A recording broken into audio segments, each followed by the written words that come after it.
Yeah, so the product has to have, is conjugated, which means that your possible eliminations give you a little bit of freedom because you know that it gives you some favorable energetics, meaning that it'll form over other types of dienes. So we can form this from several varieties of things, which is something we talked about last time. If you have, let's say, something like this, and you do elimination, you're more likely to get this product than the other possible elimination products. In this case, primarily because of geometry and bond angles, even more so than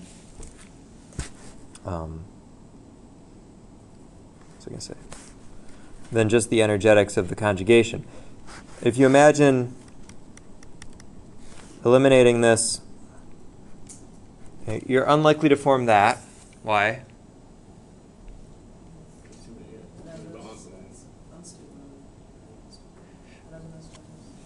It's not so much that it's unstable, but this, what is the hybridization of this carbon? That's sp hybridized.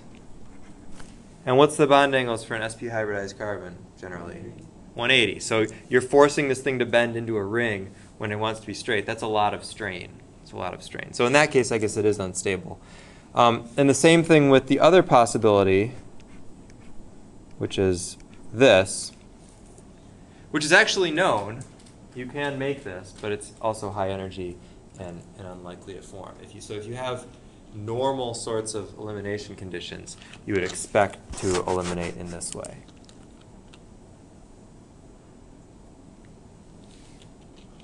All right, so that gives you a little bit of freedom in what you can do. Now does the problem, so let's say, okay, 2 sodium methoxide or something. So does the problem get any easier now that we've seen that? Yeah. Okay, what do you do now? Number that we can eliminate bromine and we can have alternate bonds. Right, that's what we're saying it would happen right here. But I mean to connect the rest of the problem. What else do we do here? What do we need to do there? Where do the 2 bromines come from? We can do PSCl, pyridine, Mm-hmm. alkene, and then excess bromine. Sure. You can think of this as coming from an alkene. You actually don't even need an excess. You can do that stoichiometrically. And then you can think of this as a dehydration. So you can either dehydrate this with acid. Is it dilute or concentrated? Pretty concentrated in this case. Or you could turn that into some kind of a leaving group and eliminate that way.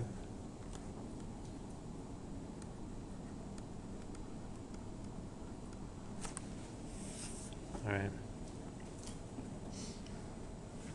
Okay. So now let's take the second part of that. And this gets us into what we're talking about today. Did anybody get a chance to start looking at this? How do you eliminate those BRs? What? How do you eliminate those BRs? 2 equivalents of some kind of base. Oh, okay.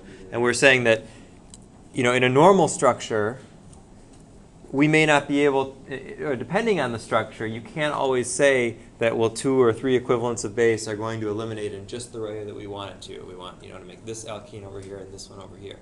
In this case, we can because the product is conjugated.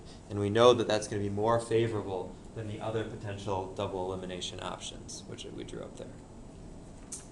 Does that make sense? So that's why we were able to do that. Okay, then let's look at the second part.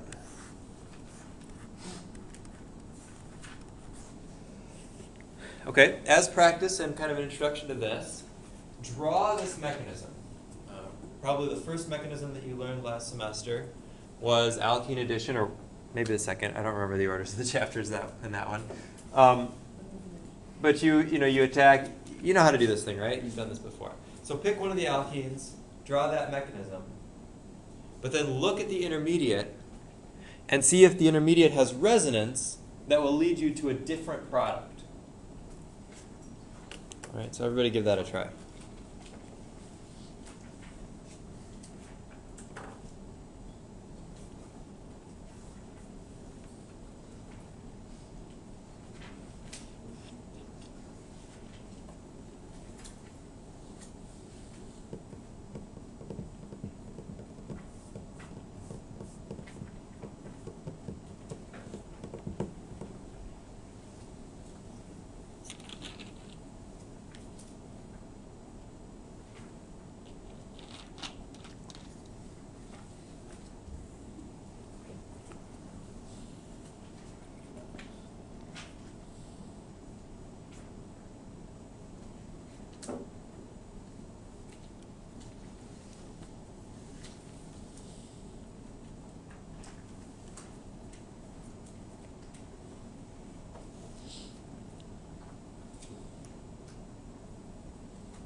Do we have like two of those? Oh, yeah, right. Well, there's two possible products. You don't have two equivalents of this. Oh. One equivalent of the reactant, but two possible products.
So what do you think?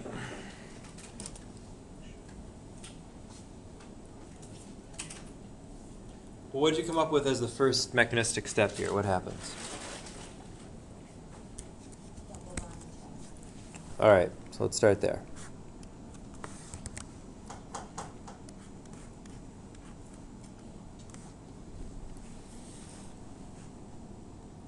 Where are you going to put the cation?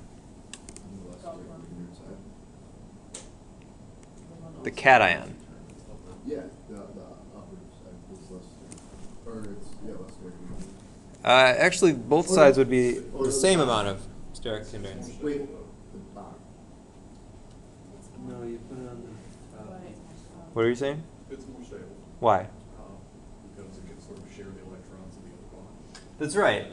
There are two possible ways that we could have protonated this. So in this case, we protonated down here and left a cation there. The other possibility is this. This one is less likely to form because it's not in resonance with the double bond. This is effectively an allylic cation next to the double bond. So we're unlikely to form that. Okay. Now there's some resonance here, right? Let's draw that.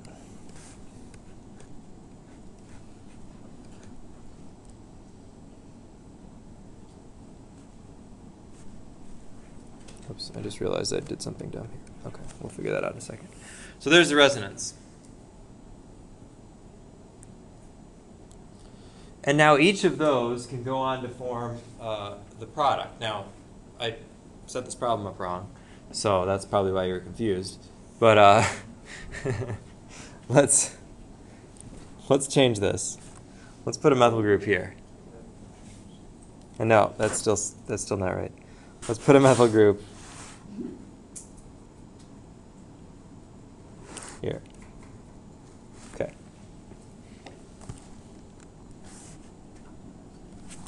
Okay. Now you can see, now that I set it up right, you can see how this would actually lead to two different products. Because the bromine can either attack here or here. And that actually leads to two possible products.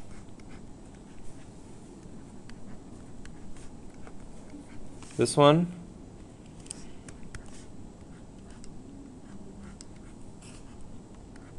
and this one.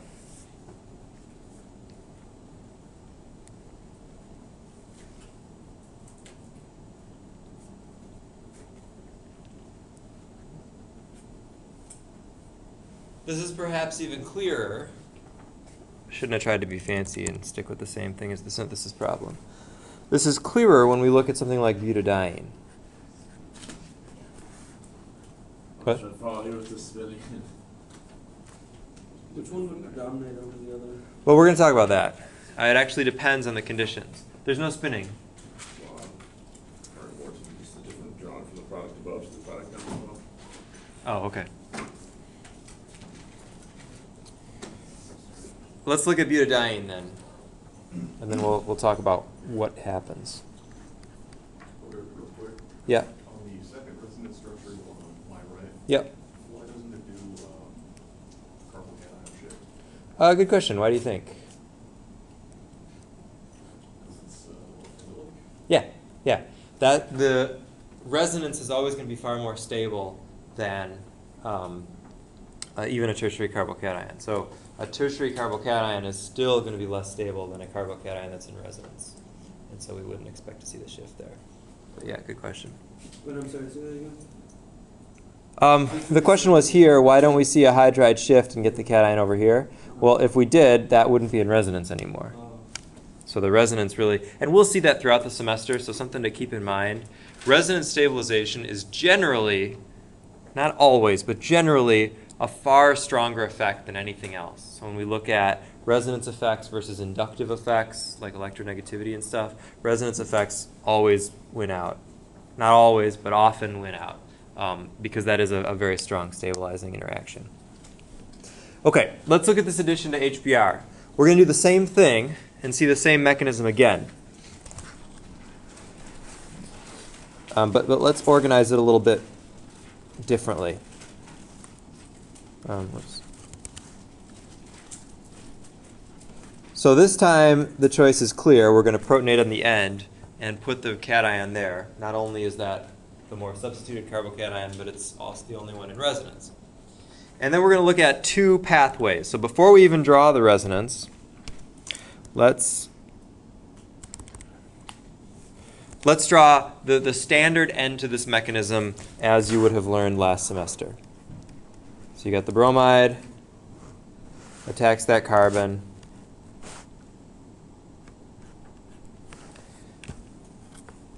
And then I'm going to code this kind of in blue. So ultimately what happens is the bromine ends up there, and the hydrogen ended up there. Do you see that? Okay. Now let's look at the resonance. The same that we did before.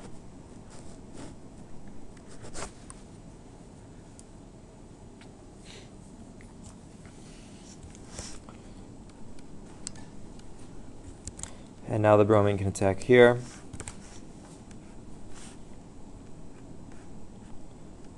And effectively what we've done,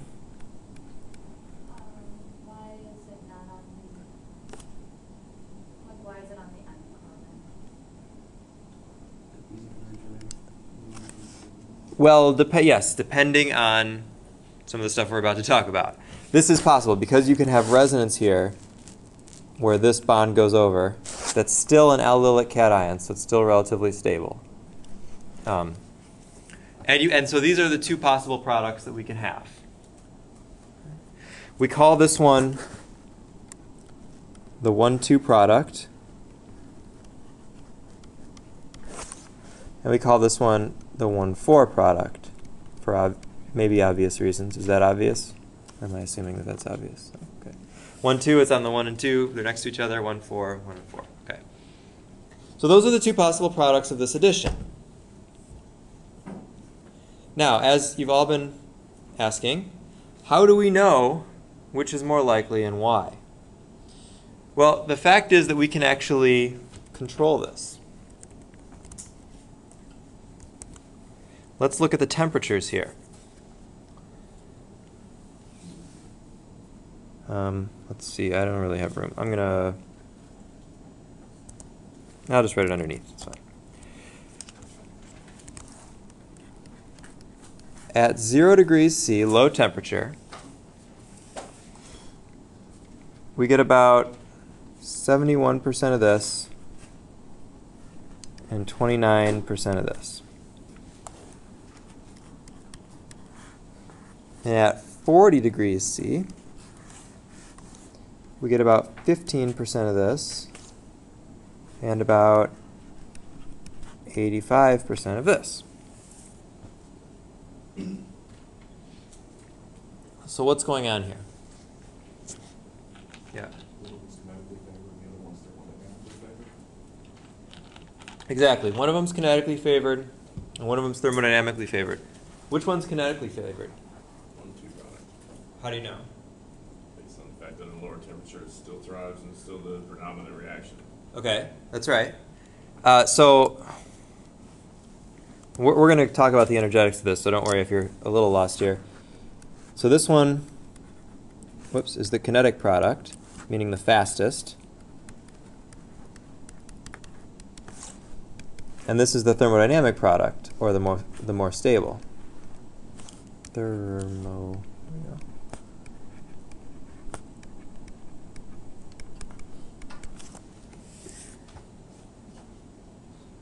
Okay. Let's think about what that means energetically and why that is. And to do that, we're going to plot out this reaction on an energy curve. Okay? Reaction coordinate, or energy versus reaction coordinate.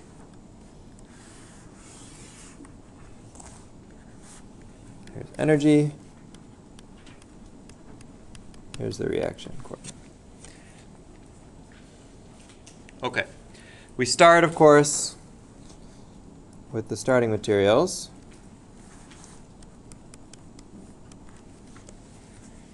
And we end in two different places with two different products. Now, which product do you think ends lower? The 1,2 product or the 1,4 product? Why? So is this with heat or without?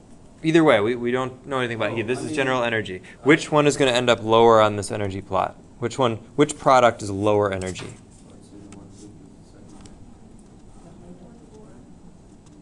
Yeah, okay, so a couple different arguments there. The one you're saying the 1,2 because of the structure, or the 1,4 because of the data that we know. And we'll talk about the structure in a minute, but right now we know that at higher temperature we favor the thermodynamic product, which means that that must be the more stable one. When we have enough energy to overcome all the activations, we get to the lowest, we always go to the lowest spot. And if we form the 1,4 product at higher temperature, that must be the lowest spot. So we're going to put the 1,4 product there. Here.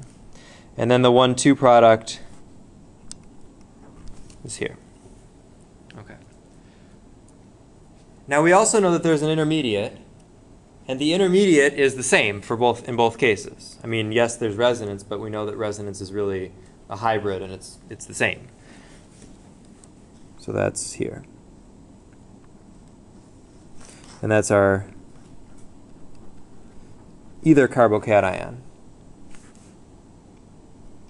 We'll draw both. All right, both resonance forms are the same energy because it's the same thing. All right. So that first step, the proton transfer, where the diene gets protonated, is that going to be bigger for one, smaller for one, or is that going to be the same for both? The first step. Should be the same because we're making the same intermediate. So we'll do a blue curve and a red curve. I didn't code this very well before, but we'll fix it. So here's our first step. And that's actually going to be the same. As best I can follow this thing. For both cases.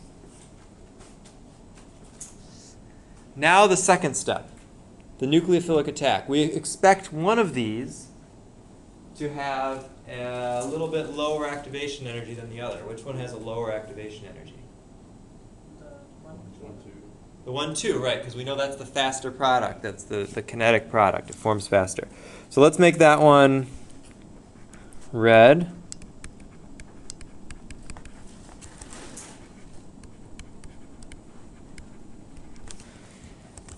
And that one, let's say, has an activation energy that looks like that.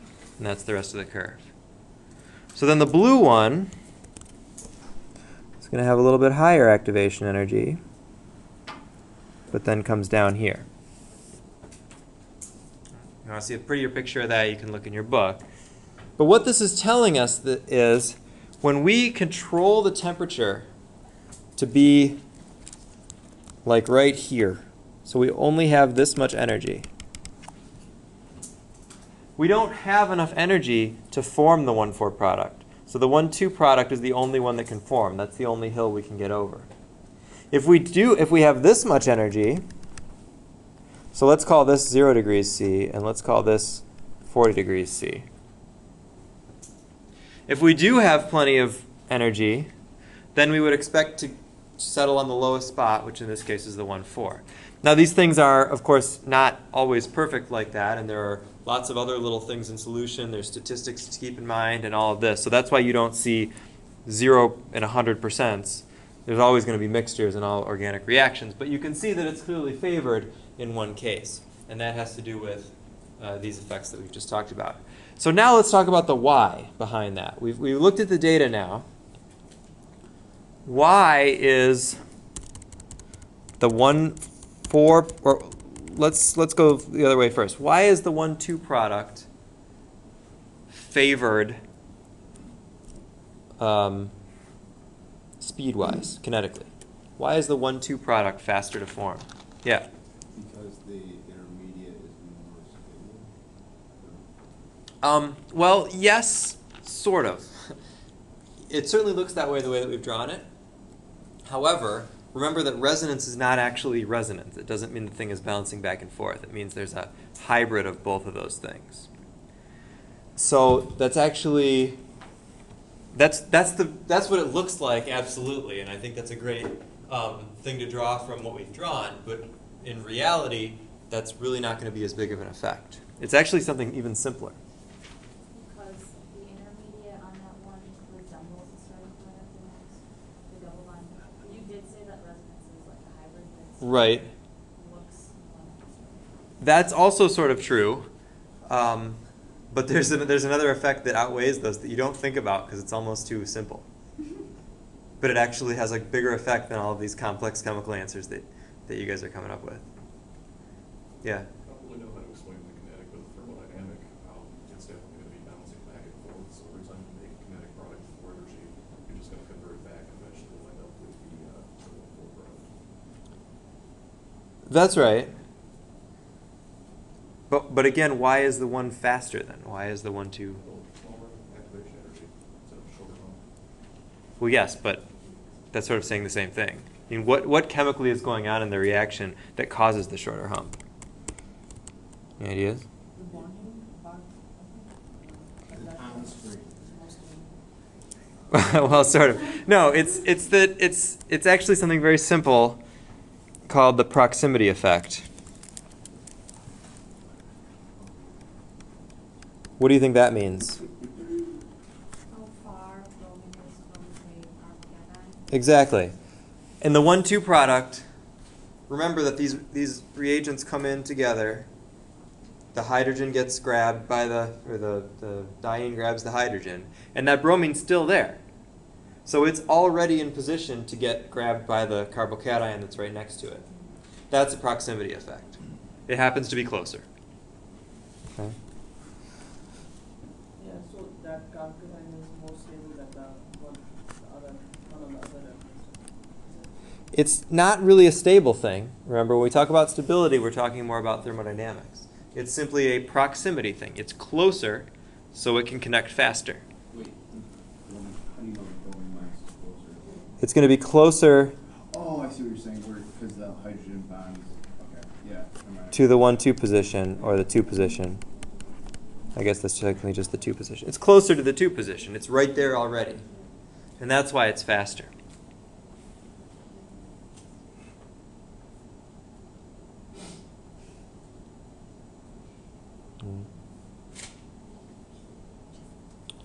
And the equilibrium product, you can think of any general sort of ways to describe that, but basically it's more stable, stuff's more spread out, steric issues, all that stuff that we talk about. Okay. Now this, so that's what happens here, and you can actually then control these reactions. And this is true with any addition reaction. So let's try this one.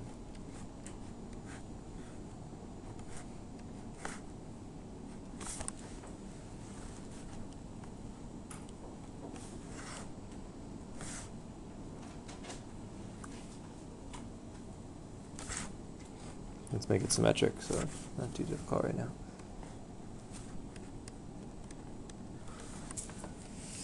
All right, there are 2 possible products here as well in the bromine addition, Br2. You have the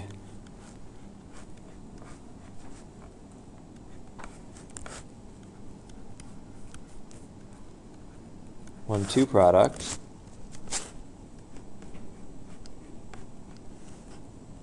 And you have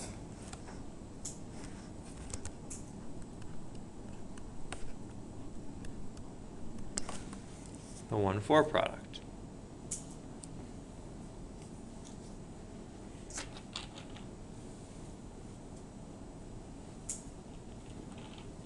And of course, as we know synthetically, we generally want to favor one product over another. So if you see something like high temperature, you're going to favor this one. If you see something low temperature, you're going to favor this one. And if you're doing the planning synthetically, you can pick what temperature you want to do this at. So you can say, all right, I want the 1,2 product here, so I'm going to make sure to do this at cold temperature.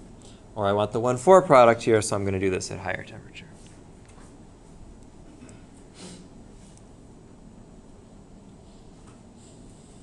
All right. How does that sound? So really, it's the same reaction we've done before. It's just there's another double bond or a couple more double bonds, depending, and that gives you some more, one more possible product. Okay. So now let's talk about a reaction that is truly unique to these molecules, and one that you've already done because we're a little behind, and that's the Diels-Alder reaction.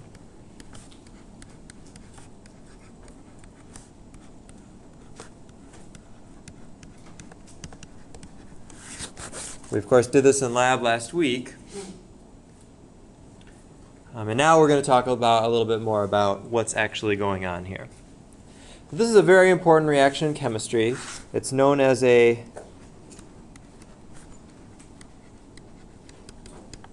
Cyclo Addition, or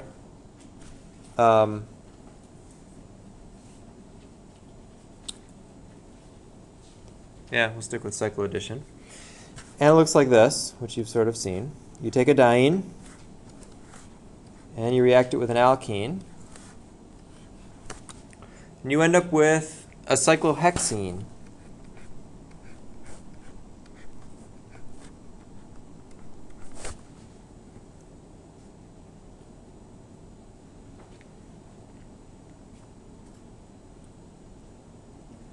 The reason this reaction is so powerful and so widely used is twofold. One, you're doing one simple reaction and making 3 carbon-carbon bonds. That's fairly unusual. Mostly, we deal with some pretty fancy reagents, Grignards and whatnot, to make 1 carbon-carbon bond. And now we make 3 just by putting these things together. So it's very useful in that case. Also, the fact that it makes a 6-membered ring or a cyclohexane is very useful because that's, we know, the most stable ring, and is present in all kinds of biological systems and is important in lots of various important molecules. So not only does it make something important, it does it fairly quickly and easily, and so it's a very important reaction. If we look at it mechanistically, it's something like this.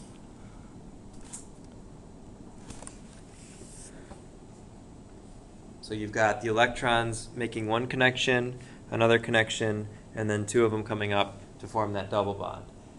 Depending on the style with which you write your mechanisms, some people think it's very important that arrows always go to particular atoms rather than some bonds. Some people don't, so you'll also see them kind of written as this, where this just sort of goes out into space, showing that there's a connection there.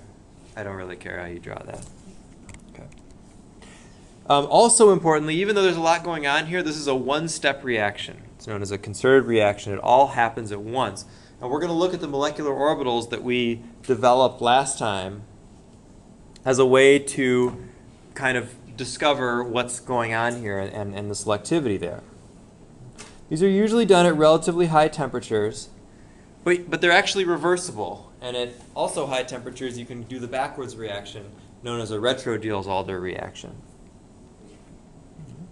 The names given to these 2 parts, I'm going to erase these blue arrows because it's a little messy here, but whatever.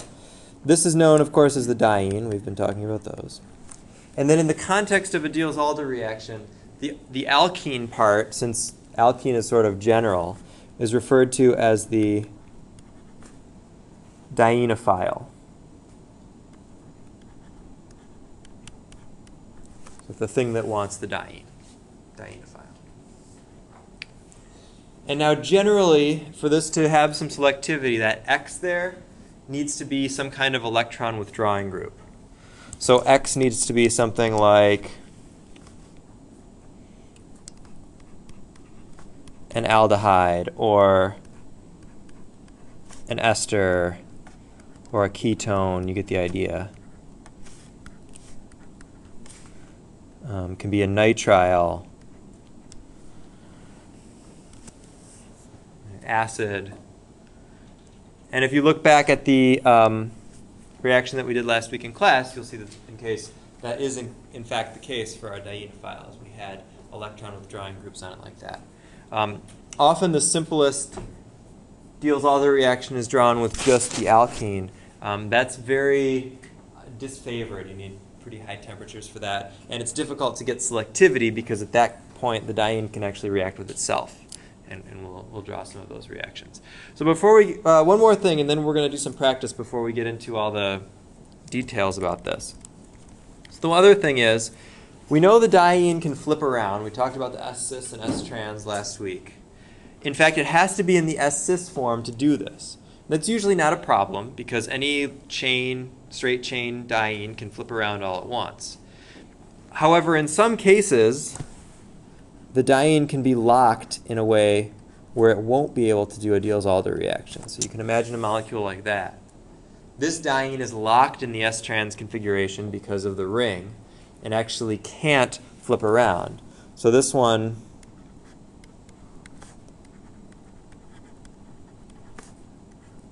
can't undergo a Diels-Alder reaction because it's locked in the S-trans configuration.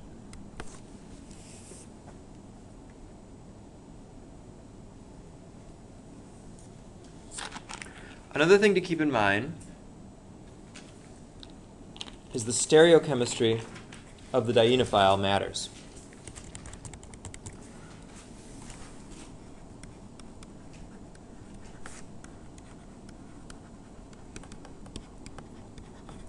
Now there are a couple important bits of stereochemistry here. We'll talk about those in a little bit.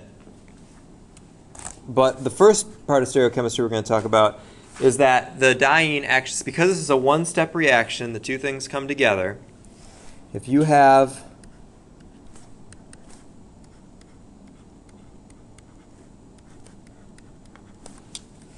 a cis diene,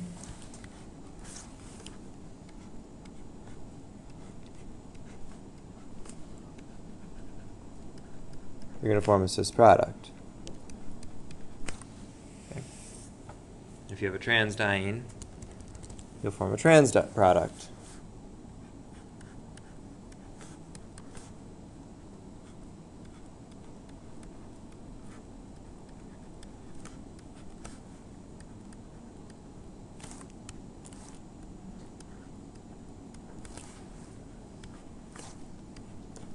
Now that dienophile can come in from either the top or the bottom. So if you have a situation like this,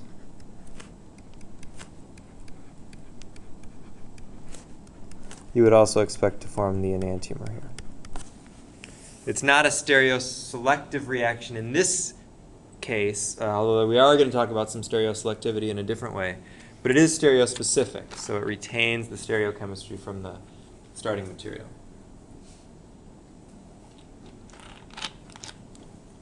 Right? Okay, let's try some.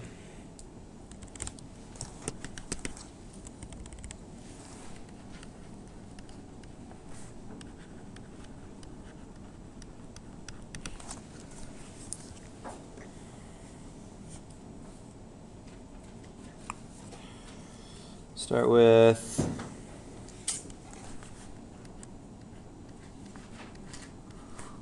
this one.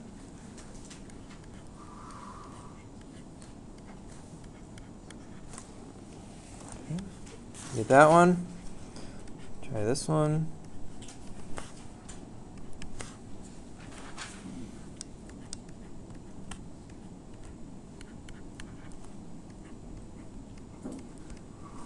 Okay, a little bit trickier there because it's a triple bond, but triple bonds can also be dienophiles. Think about the mechanism and think about how that works.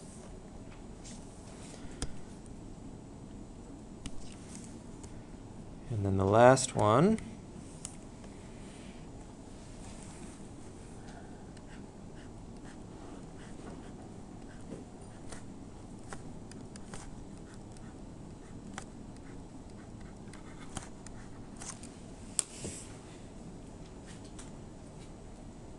Actually, I'll draw this the other way to make it a little easier.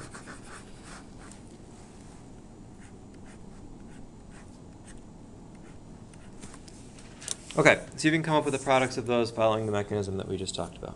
Let's look at these. So you'll probably get better at this, just practice a bit, but it can help to draw those arrows to show where everything's getting connected. And for this one, you should end up with something like this. The other hint, if you're struggling at these, is to number the carbons. If you number the 6 carbons of the new formed ring, and then just add the other stuff on at the end, some people have found that to be helpful as well. And then this one here, the difference is, of course, you have the alkyne. Alkynes can also be dienophiles. If you think about how the mechanism works, you're moving 2 electrons to form this bond, 2 electrons to form that one, which means that there's still a double bond there in that spot. So your product will look something like this.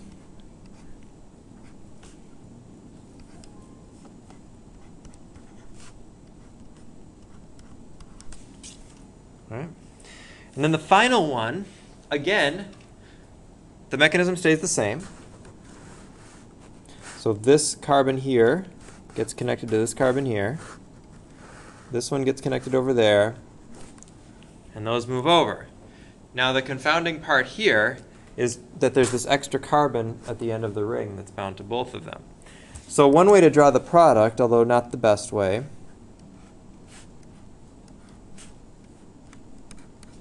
is to say, well, there's our 6-membered ring, and then we have a sort of carbon coming out here in the middle, right? Yeah. Whether you chose it in front or back, you're either going to get a wedge or a dashed line. There's a better way to draw this. What type of a compound is this? It's just called a bicyclic structure. I haven't heard house, but maybe. Yeah, it's known as a bicyclic structure. There are, of course, this is also a bicyclic structure, just connected in a different way. But there are 2 rings here. There's this ring, and there's this ring. And instead of sharing 2 carbons, as these 2 do, they actually share 3 carbons. There's a better way to draw this, and that is like this.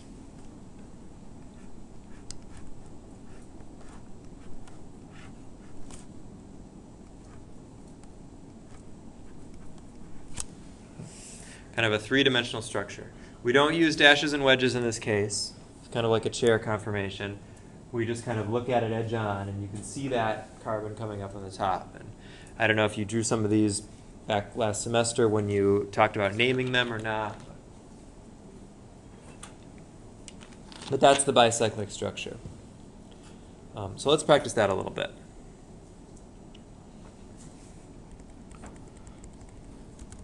I'll leave that part up there. I have a question. Yes. What happens to the double bond? Oh, I forgot to draw it in. Thanks. It should still be there.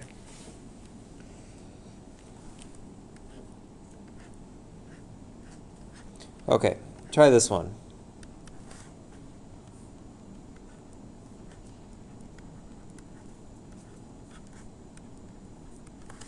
Now you've got a transalkene, so see if you can figure out what that means for the bicyclic structure.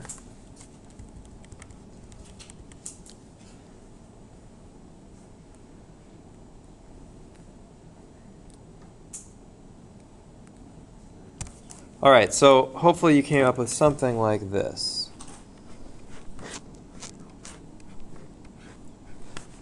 So that's the basic bicyclic unit. Now, when you're drawing the substituents on the other side, I'm going to draw both the hydrogens and the bromines so we can see where both substituents go. There's one set that goes straight down, and then there's a set that kind of comes out like this. The ones that go straight down are known as endo, and the ones that come out are known as exo. Endo in, exo out. In this case, one bromine is going to be down, one bromine is going to be out. Straight down is endo or exo? What? Straight down is endo, out is exo. I can label that here. If you drew it in the basic way, would the exo be like a wedge out, and then endo is a dash? Depending on how you draw the bridge part. But assume from now on you should always draw bicyclics this way. This is really not a good way to express them. All right, let's try another one. A little bit different. We now have a 6-membered ring.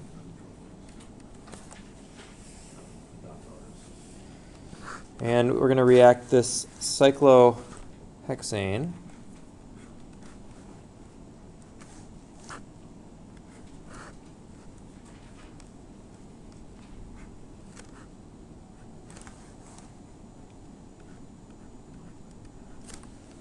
with this cyclopentane.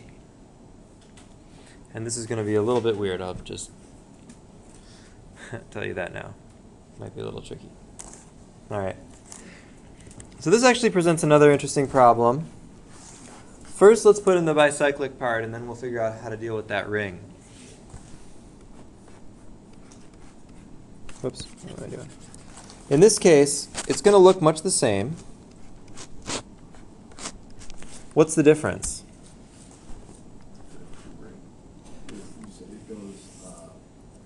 You have 2 carbons. Yeah, there's going to be 2 carbons on this other part here, so it's going to go like that. Okay, and now let's try to get that other ring in there. There's 2 ways we can do this. We can either have the ring going down an endo, which makes it kind of like this.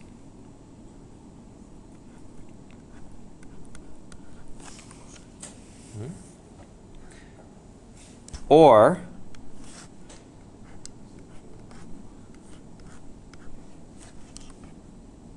oops, sorry. Wait, wouldn't the ketone be attached to the... Oh yeah, you're right, I'm sorry.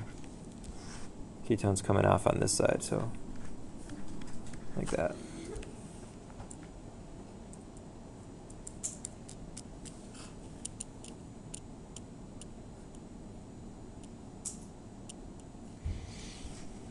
Or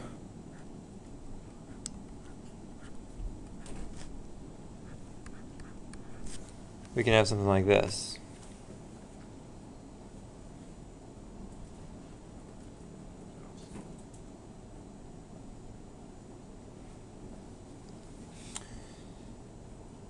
The same endo and exo concept. Is it? What? Is it the same endo and exo concept in this? That's right. So we call this one, in fact, let's make this a little bit easier. Just to make it clear, I'm going to erase this for now, but that's where that would have been. So we'll call this one endo, and this one exo. And the endo product is actually favored. There's a nice picture of this in your book, but basically there can be some interactions between the back of this ring and here when it's coming up and coming together that are favorable and kind of pull it in that way. So you end up favoring the endo product over the exo product. The larger thing actually goes in, which is a little bit counterintuitive because you'd think this was favored for steric reasons, being like kind of like with cyclohexanes. But because of these interactions here, they're actually favorable, not disfavorable. So you end up favoring the endo product. Okay. And you can see some nicer pictures of that in the book. I'm not going to try to draw it here. All right, let's stop there. Then on Wednesday before the exam, we'll talk about some of the molecular orbital issues involved here. Are you